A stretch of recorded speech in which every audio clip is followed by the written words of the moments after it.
Next chapter, nutrition in plants. Now, nutrition is the process by which living organisms obtain and assimilate nutrients. The food obtained is used for growth, provision of energy, as well as repair and maintenance.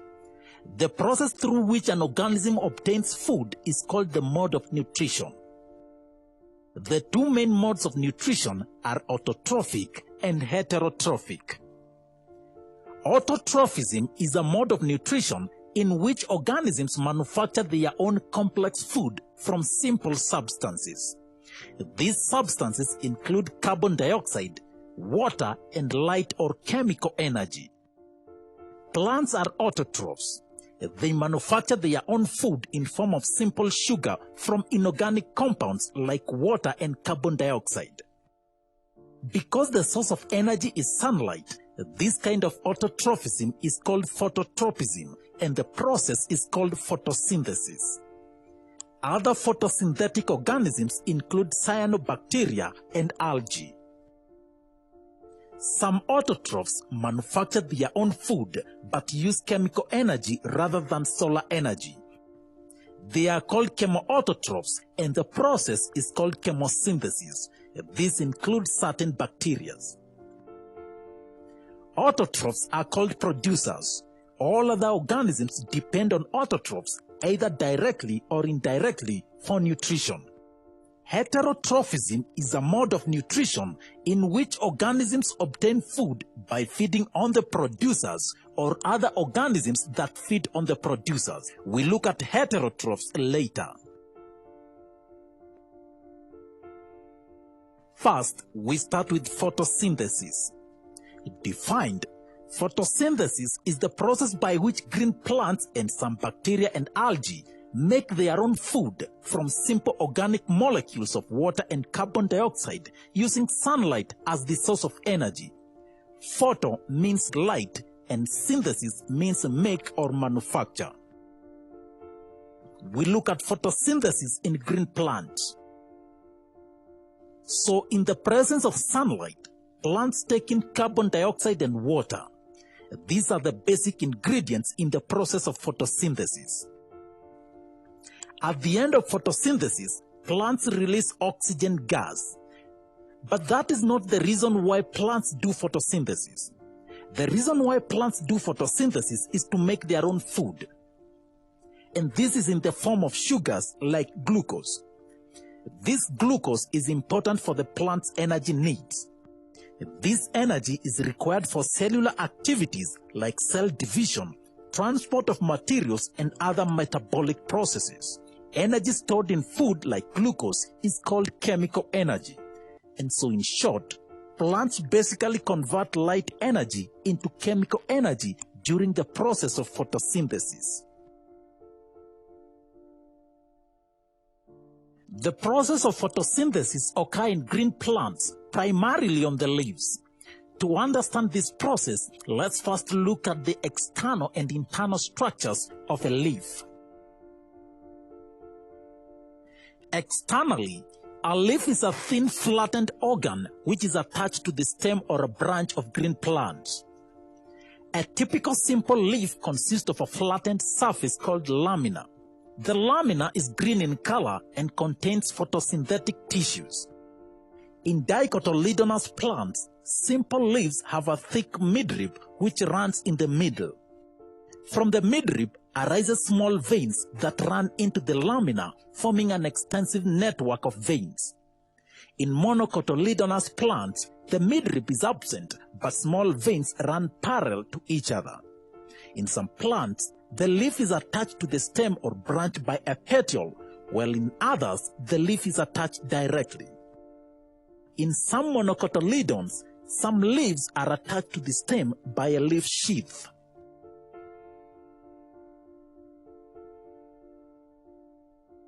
Internally, a transverse section of the leaf examined under a light microscope will reveal internal structures as shown on your screen. The cuticle is a thin non-cellular waxy, waterproof and transparent layer that coats the upper and lower surfaces of the leaf. It reduces excessive loss of water and protects the inner tissues of the leaf from mechanical damage. It also prevents entry of disease-causing microorganisms. The cuticle is transparent and therefore it allows penetration of light for photosynthesis. The epidermis is a thin tissue, usually 1 cell thick on the upper and lower surfaces of the leaf.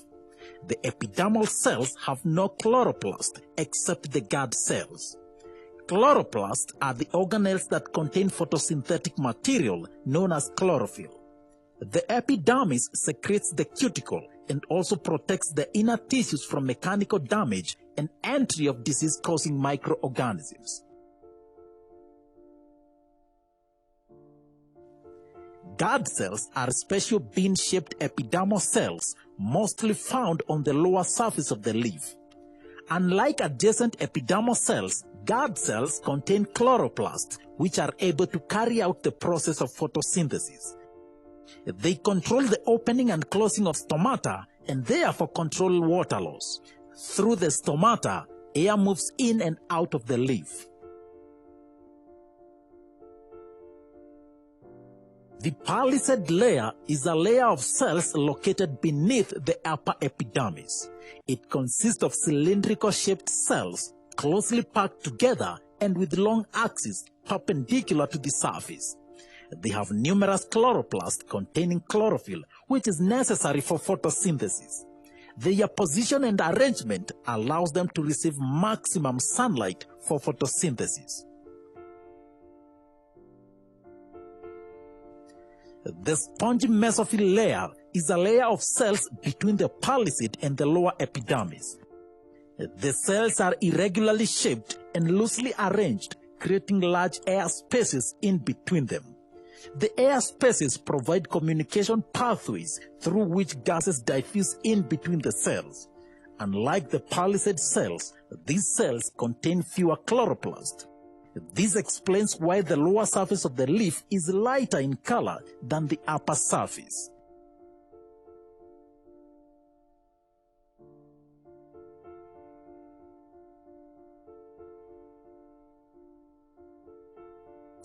Now, at this point, we will perform an experiment. In this experiment, we will prepare a temporary mount of a leaf peel and observe the stomata. We will need a fresh leaf of a lily plant or any other leaf, a slide, a watch glass, forceps, glycerin, a brush, a pair of sharp scissors, saffron in solution, a cover slip, and a compound or light microscope. The procedure: hold the leaf with your hands and break it from front to back by putting suitable pressure so that the peel of the lower surface comes out. This ensures that you are taking the epidermis from the lower side of the leaf. It is rich in stomata. Cut small pieces of the peel into a watch glass filled with water. Now add a few drops of saffronin into the watch glass to stain the leaf peel and leave it for 2 minutes. After 2 minutes, place the stained peel in water to wash the excess stain. Put a drop of glycerin on the slide. Now transfer a piece of the peel onto the slide. Put the cover slip on the peel gently with the forceps to avoid bubbles. Wipe the excess stain with a blotting paper. Now examine the slide under the microscope. You will see that the epidermis is made up of uniseriate layers of cells closely packed together with distinct cell walls. Each stomata is guarded by a pair of bean-shaped cells called guard cells.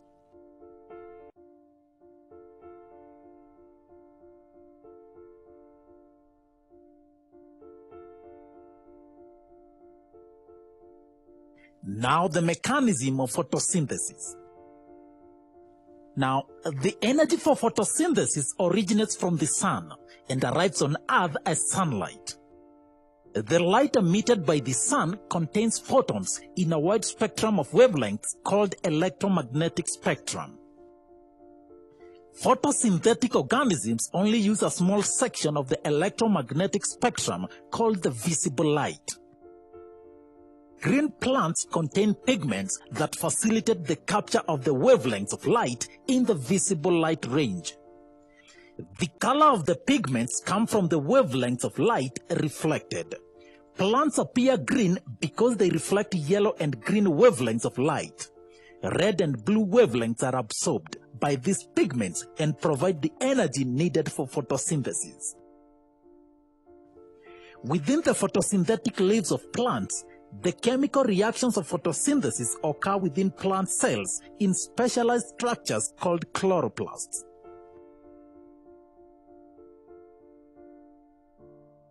We look at the structure of chloroplast. These are disc-shaped organelles found in the cytoplasm of certain plant cells.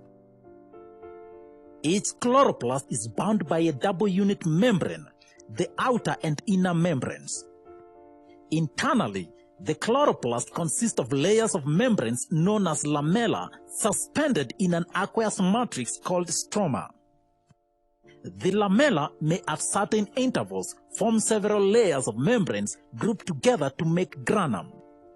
Chlorophyll molecules and other photosynthetic pigments are located in the granum, which provides a large surface area to accommodate a large number of chlorophyll molecules.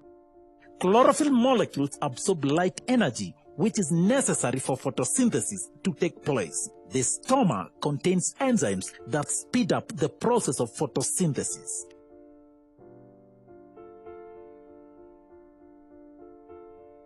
The process of photosynthesis takes place in two stages: the light stage or light-dependent stage, and dark stage or light-independent stage. The light stage. This is the first stage and occurs only in the presence of light. In this stage, a series of chemical reactions occur which are initiated by light. We call it the photochemical stage. The light stage occurs in the thylakoid membranes. Thylakoids are also called the grana of the chloroplast. These are the reactions.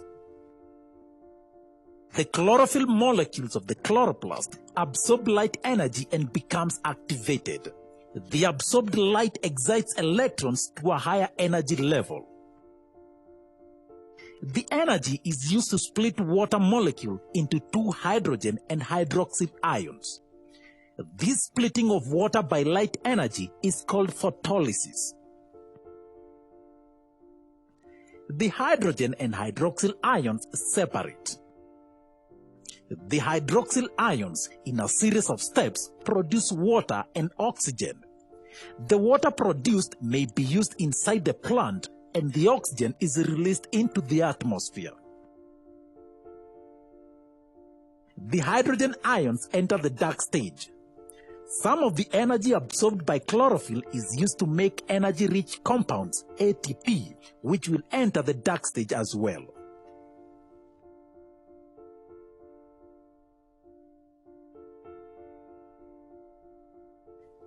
Now the dark stage. Dark stage does not mean reactions occur in the dark only. It simply means that the reactions are independent of light. In fact, it occurs simultaneously with the light reactions. It is called carbon dioxide fixation. Dark stage occurs in a series of enzyme-controlled reactions called the Calvin cycle. These are the reactions. First, the hydrogen ion from the light stage is picked by a compound called NADP to form NADPH. The hydrogen of NADPH combines with carbon dioxide with the help of ATP energy in a series of steps that eventually lead to formation of glucose.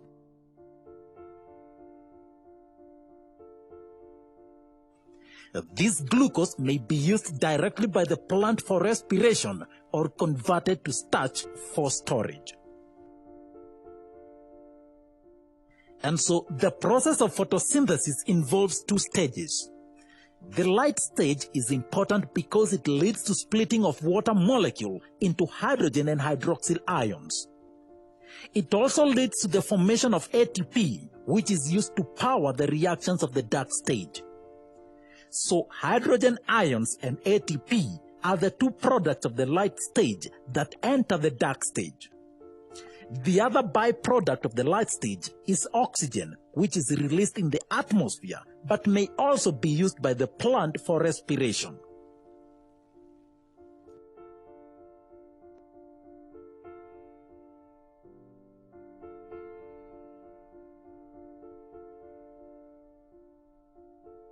So, the process of photosynthesis is principally the most fundamental in the energy cycle.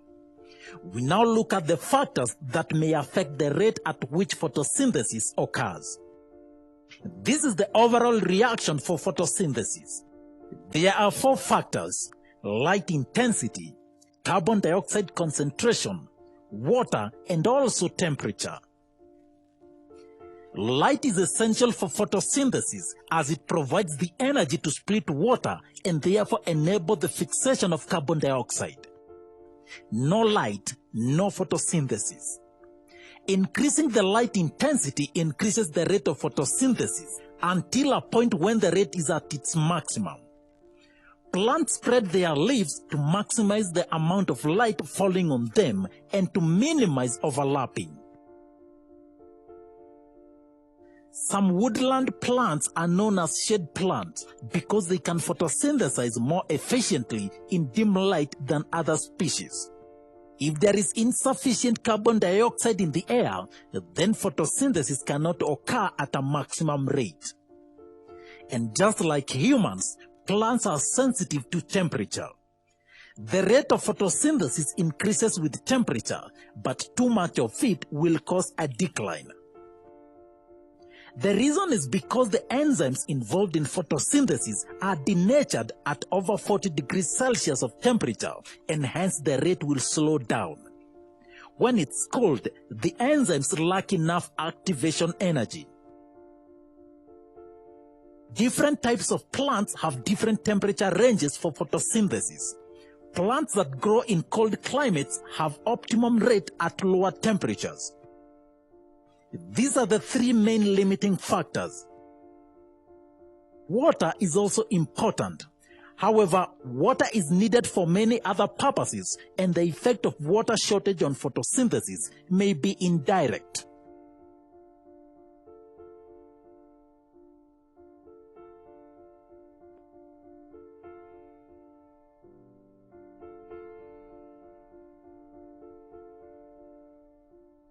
Now, we will end this chapter by conducting several experiments, and the aim of the first experiment is to demonstrate that light is required for photosynthesis. In this experiment, we will require a potted plant, a petri dish, boiling tube, 70% alcohol, iodine solution, a Bunsen burner, forceps, beaker, water, dropper, and a black paper. The potted plant is kept in the dark for about 3 days. After 3 days, we select a leaf from the plant and cover a section of it with a black paper. Then we keep the plant in sunlight for a few hours.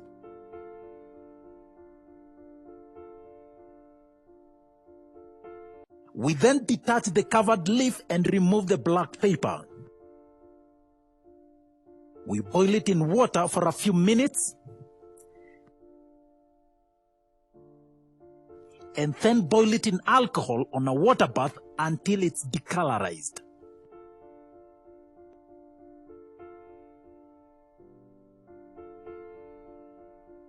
Wash it with water and add iodine solution to test for starch. you will see that the portion of the leaf that was covered does not change the color, whereas the portion that wasn't covered tests positive for starch by turning blue-black. In conclusion, we say that light is a requirement for photosynthesis. Take note that the plant was kept in the dark so that no photosynthesis took place. All the starch in the leaves was used up. This is called destarching. Upon exposure to sunlight, the leaves started photosynthesizing, except for the covered portion, which did not receive any sunlight.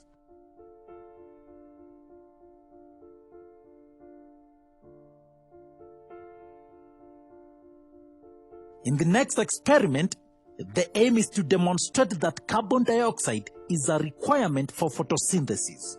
In this experiment, we will need a potted plant, conical flask, clamp stand, sodium hydroxide solution, cotton wool, lime water, distilled water, iodine solution, beaker, 70% alcohol, Bunsen burner, boiling tube, watch glass, forceps, and droppers. We destarch the plant by placing it in the dark for about 3 days. After this, we select any 2 leaves of approximately the same size. Insert 1 leaf in a conical flask containing 0.4 molar sodium hydroxide and plug the mouth of the conical flask with the wool soaked in lime water. Set up the second leaf in the same way, but use water instead of sodium hydroxide. Plug the mouth with cotton wool soaked in water as well. Keep the setup in sunlight for a few hours.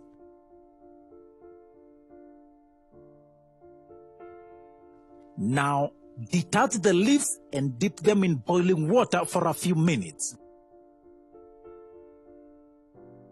Now boil them in alcohol until they discolorize.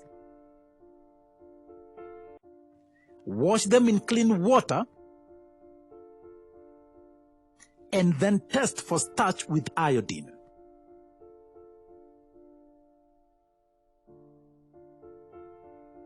You will see that the leaf that was covered in the conical flask with sodium hydroxide tests negative for starch. The other leaf tests positive, indicating photosynthesis took place. In conclusion, carbon dioxide is necessary for photosynthesis. Again, take note that the plant was initially kept in the dark to destarch it. Boiling the leaf kills the cells of the leaf. Sodium hydroxide in the conical flask was meant to absorb all the carbon dioxide in the flask. The lime water in the cotton wool prevented any entry of atmospheric carbon dioxide. The other leaf is used as a control of the experiment.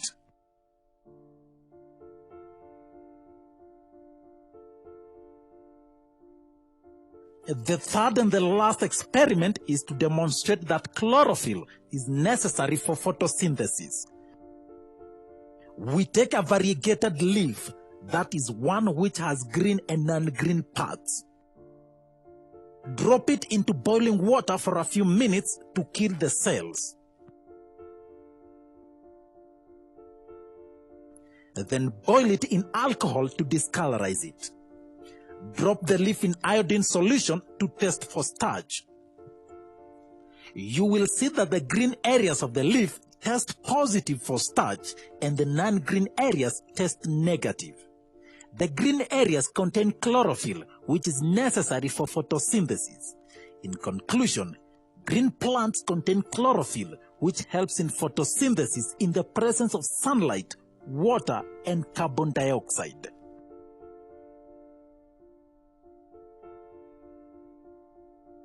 Now, it is not all plants that make their own food. Some plants are parasitic and derive their nutrients from other plants, like the cuscuta. As the Cuscuta plant grows, it probes its surroundings just the same way we do with our hands. It continues to grow until it finds another plant nearby, say a tomato plant. It then probes downwards until it finds the base of the stem where it sinks its teeth into. It coils itself around the plant and sucks the juices from the plant. And strangely enough, Cuscuta can even smell whether its potential host is healthy or not.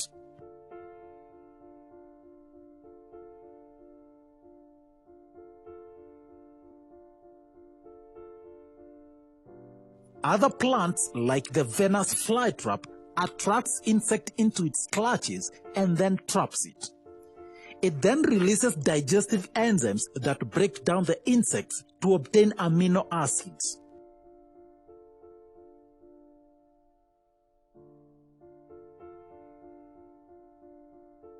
Fungi like mushrooms and bread molds derive nutrients from dead organic matter, and in the process they cause decomposition.